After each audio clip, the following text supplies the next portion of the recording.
Chaos and confusion marked the start of the Senate's confirmation hearings for Supreme Court nominee Brett Kavanaugh. Democrats tried to block the proceedings, while pro-abortion protesters interrupt the session. Capitol Hill correspondent Jason Calvi joins us from the hearing. Good evening, Jason. Good evening, Lauren. Brett Kavanaugh would replace the man he once clerked for, Anthony Kennedy, the justice who often cast the swing vote on the court. Kavanaugh is a lifelong Catholic. He says he'd be a team player, and he promises to be a pro-law judge. But abortion supporters and many Democrats here aren't convinced.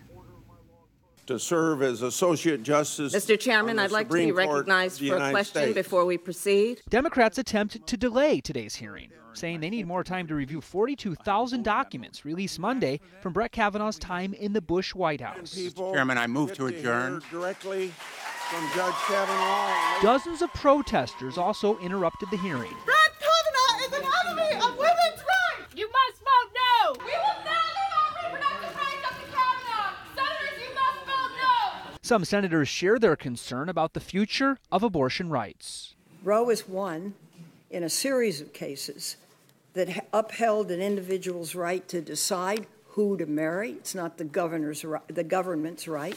Where to send your children to school, the government can't get involved. The number 2 Senate Democrat quoted one of Kavanaugh's former law clerks. When it comes to, quote, enforcing restrictions on abortion, no court of appeals judge in the nation has a stronger, more consistent record than Judge Brett Kavanaugh.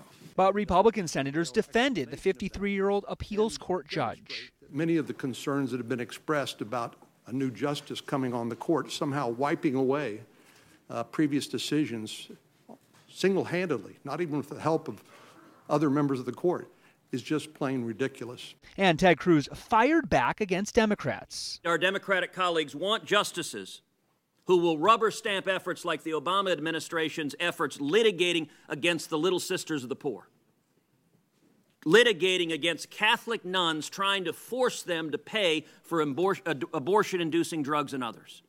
That is a radical and extreme proposition. This is day one of hearings that are expected to last 4 days. Both parties are expected to use these hearings as a rallying cry before the midterm elections.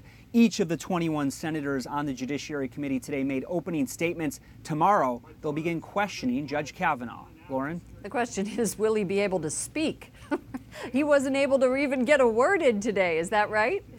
Well, he just began his opening statement right below me right at this moment. All the questions will begin tomorrow. And tell me what the likelihood of being confirmed is.